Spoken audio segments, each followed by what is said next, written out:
So, Sonic Mania has come and gone, turning out to be a huge success. Not to mention, it was probably my favorite game of 2017. But that had us all wondering, if Mania was such a hit, what was to become of Forces? Only time would tell. We only had little snippets of gameplay here and there teased by the Sonic the Hedgehog YouTube channel, so a lot of things remain a mystery. As time went on, the Sonic YouTube channel started showing off more clips and releasing full music tracks as a way to pump people up. People were excited. I was excited. People were skeptical. I was skeptical. This is Sonic we're talking about. For every one good Sonic game, there are 2 or 3 bad ones shit out right afterwards. So, come November 7th, the game's released in the US. I picked up my copy with no real expectations. This was a Sonic game. I'm one of those people who enjoyed Shadow the Hedgehog and Black Knight, so regardless, I think I was going to have a good time. The game starts with Dr. Eggman in his lab, having created a new life form called Infinite, which he uses to successfully take over nearly the entire world, and even managing to defeat Sonic. Time goes by, Knuckles and the gang form a resistance of returning characters and a new recruit, your custom avatar, or as they would like to call you, Rookie. Almost immediately, our heroes find out that Sonic is still alive and being held in some kind of space prison, and apparently he was tortured for months. It's up to you to hijack a space shuttle and save Sonic. Meanwhile, Tails tries to repair a defunct Omega when Chaos appears and tries to attack, but is given the smack by none other than Classic Sonic, in the nick of time too. Now, why is Tails so afraid of standard Chaos, when his whole character growth arc in Sonic Adventure 1 was to be more independent? You know, he wasn't scared, he took him face on. And to my knowledge, doesn't Tails fight Chaos multiple times throughout Sonic Adventure 1? Later on, it turns out Sonic's being kept in a newly rebuilt Death Egg, and it's up to you to save him. Sonic's looking pretty fine and is apparently able to make plenty of wisecracks before beating the shit out of Zavik. I mean, look, he's really giving him hands! On his way through the Death Egg, Sonic meets the Rookie, and they both catch a ride back home and team up to begin saving the world. Now, after these first few levels of crazy over-the-top action, it's time to take a break from the story and talk about the gameplay. Sonic Forces is a mix of the Boost gameplay from Generations and Sonic Unleashed. Classic Sonic side-scrolling platforming, and your custom avatar kinda gets a mix of the two, with less emphasis on speed, more so on the new Wispins, weapons powered by wisps. Depending on what species of animal you chose in the beginning and what Wispins you use, you're given different perks and powers, so you're given some choice on how you want to play, which is a pretty refreshing change in the series if you ask me. Sonic's gameplay is pretty much the same as Generations, but for some reason his drifting has been removed. Not much else to say on Sonic's end, besides this weird thing where you're forced into the middle of the screen while boosting, and his jumping isn't quite precise. Whatever. The custom avatar plays loosely the same as Sonic, but with a much slower homing attack and the newly added Wispins and a very awkward jump. Not much to say here, but now is where things are gonna start to get ugly. Classic Sonic. After playing Sonic Mania hours on end before picking up Forces, I just want to say, Sonic Team, you managed to make me hate seeing Classic Sonic in this game. Classic Sonic has no momentum, will slow down on loop-de-loops, refuses to bounce off enemies and item boxes, and will randomly stick to walls when spin dashing.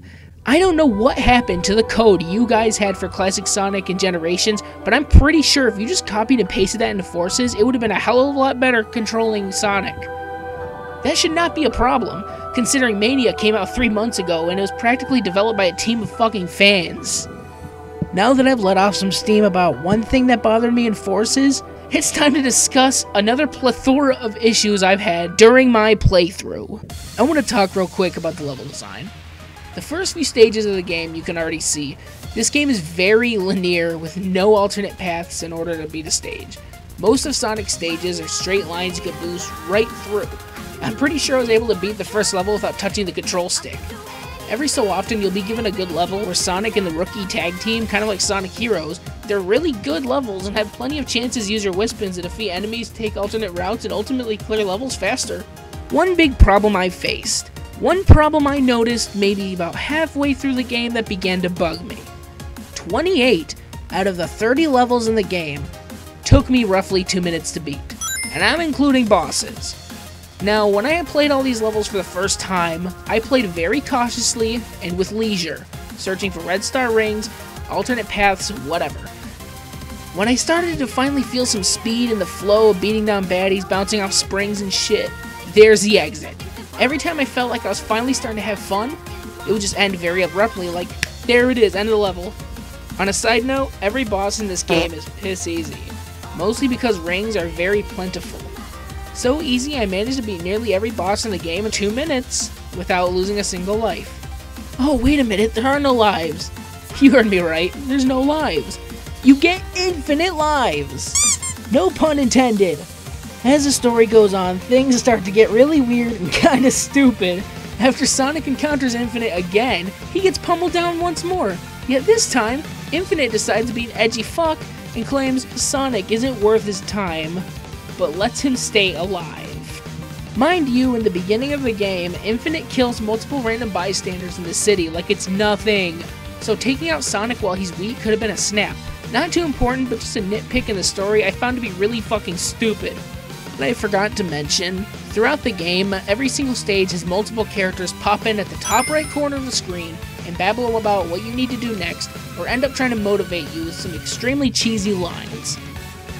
Not only are levels 2 minutes long, but more than 1.5 minutes of Sonic's friends talking their heads off.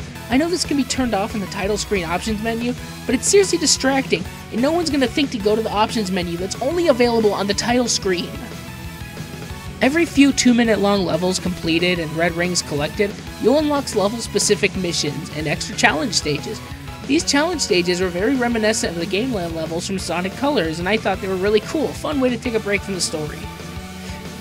After spending around 3 to 4 hours with the game, customizing my avatar, witnessing one of the weirdest, craziest Sonic stories in ages, playing side quests, platforming through gorgeous-looking 2-minute long levels, I was at the end of the game.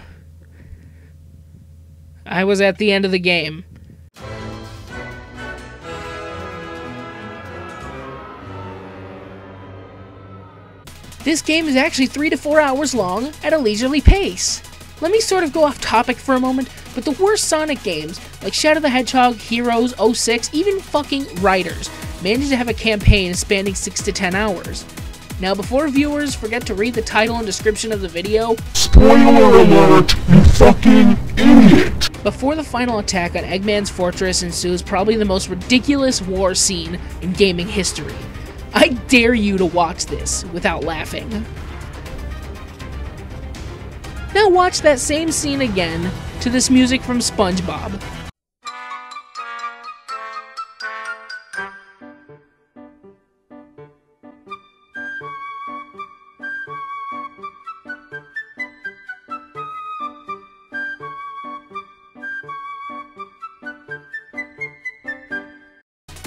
After our heroes attack Eggman's fortress, Infinite causes the sun to slowly come crashing down to Earth. Luckily, our custom avatar flies into the sun and saves the day with the power of a prototype version of Infinite's Phantom Ruby. Pardon that pause back there, but my custom character flying into the sun, what the fuck? I have to go now. My planet needs me.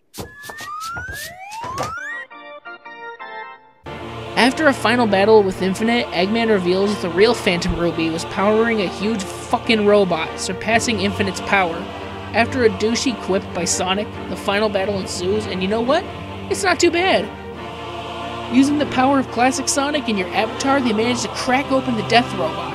Eggman, having a backup plan for fucking everything in this game, pulls one more stop, jets out a huge robot, pulling our 3 heroes into nothingness, repeating the same fucking boss strategy from Sonic Colors and Lost World. Way to go, Sonic team! You start by giving us a final boss with promise, only to recycle the same boss a 3rd time? Congrats, no, you deserve it, I refuse to believe that this game took 4 years to develop all these recycled, if not worse assets, including the new and improved Hedgehog Engine 2.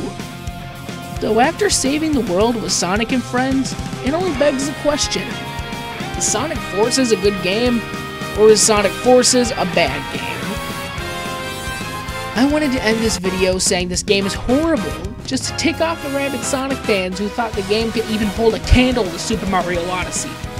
But I didn't necessarily have an awful time with the game itself.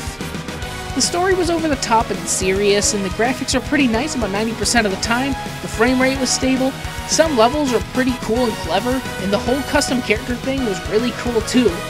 But the game isn't good either. This is where I have to rate the game a 1 out of 10, but I personally have a hard time rating it. I'm struggling to rate this game. Given the love-hate feeling I had throughout, since you probably skipped to the end of this video, is Sonic Forces good or bad? It's meh, 5 out of 10. I'm sorry to give the game the same score as Polygon, especially since Polygon reviews don't mean jack shit, but this game really is just mediocre. It's playable, it functions, does it get a pass from me? No. Do I consider Forces a failure? Of course not.